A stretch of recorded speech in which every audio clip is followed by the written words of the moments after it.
Okay bana, ni kwa mara nyingine tena Zehra pamoja na bwana mkubwa Yusufu wanakutana pamoja. Bibi Zehra anaulizwa hivi, bado uhusiano wetu unadumu? Ila bibi Zehra ambaye vina mambo mengi ya kufanya na kichwa changu kina mambo mengi na sidhani kama usiku leo tutalala hapa. Mwisho wa siku bwana mkubwa anamuuliza hivi, je, ukipata pa kulala au mjomba akiwaachia urithi utaacha na hili swala lako la kuwa na mambo ya kipuzi? Bibi anapewa sifa zote, baba wewe ni mkomavu, wewe ni kila kitu, masifa na mageuzi kama yote. Ila mwisho wa siku bwana Yusufu anamuuliza hivi, vipi uhusiano wangu mimi na wewe upo au haupo? Tafadhali niambie, unanichanganya kichwa changu, na kama kazi nitapata tu. Mwisho wa siku bibi anamwambia sawa, mimi naye tuachane. Hasa huyu bwana mkubwa anaitwa Hussein Aga. Hussein Aga bwana anafuatwa na bwana mkubwa Dave na kiomba msaada, ila Hussein Aga anamkatalia kabisa, anamwambia hivi, mtu yote ambaye atakupa msaada, wewe au baba yako ambaye yuko Komardini, basi wote utakutana na Kivie, kwani Kivie ndo kiongozi wetu wa kila kitu. Bwana mkubwa Dave ana mind kweli kweli, na mwisho siku anaondoka na mabibi. Ipo siku Dave na zamani atarudi. Kumbe bwana mkubwa Yavuzi alikuwa anasikiza ule mchongo mzima.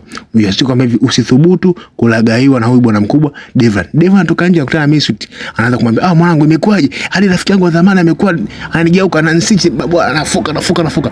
Mwisho siku Misut anambia hivi, sikiliza, cha kufanya hivi, uza hiyo saa. Ukiuza hiyo sawa utapata angalau hela kuanzia maisha. Bwana mkubwa kaangalia sasa, basi twende tukaiuze. Mwisho siku Misut pamoja na bwana mkubwa Deva kweli bwana kaenda kuuza ile saa. Kata wamepanda kwenye gari, kulikuwa kuna hii pikipiki inawafuatilia. Hasa kwa upande wa pili Zehra pamoja na dada yake. Zehra ana wasiwasi mkubwa sana kwa sababu maisha yao yalikia kuwa magumu.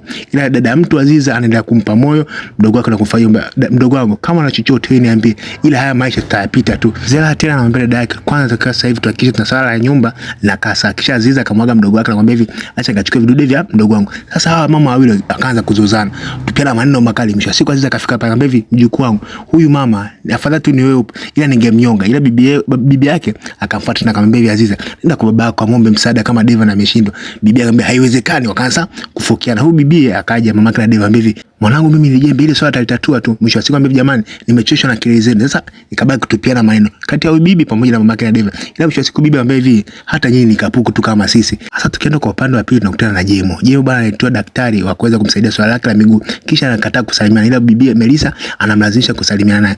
Kisha Melissa akamwambia hivi, Jemo, nakumbuka jana nilichosema kwamba unihitaji, ila mimi nakuhitaji na utarudi kama zamani. Jemo wangu utakuwa mkakamavu kama mwanzo. Sasa huko kwa upande wa pili bwana mkubwa Hashim alikuwa anaongea na mwanasheria kuhusu na swala la mirathi. Kwa upande wa pili Yusufu aenda kwa shangazi yake kumwambia kama lile dili la kazi lipo, lakini anakaribishwa kwa maji. Mwisho wa siku shangazi mtu anambia hivi, Bari huyu ndo atakuwa dereva wako mpya. Sasa mwisho wa siku kusema tu huyu dereva wako mpya, Bahari pamoja na mamake wakaanza kucharukiana. Washe na watu umenyamaza kwa muda mrefu kwa sababu fokiana. Mwisho siku sasa mama akamsukuma mwanae Bahari akadondoka chini. Ile Bahari kudondoka, mama mtu akamfuata Bahari, Bahari mwanangu amka, Bahari amka, ila Bahari yule hakuamka.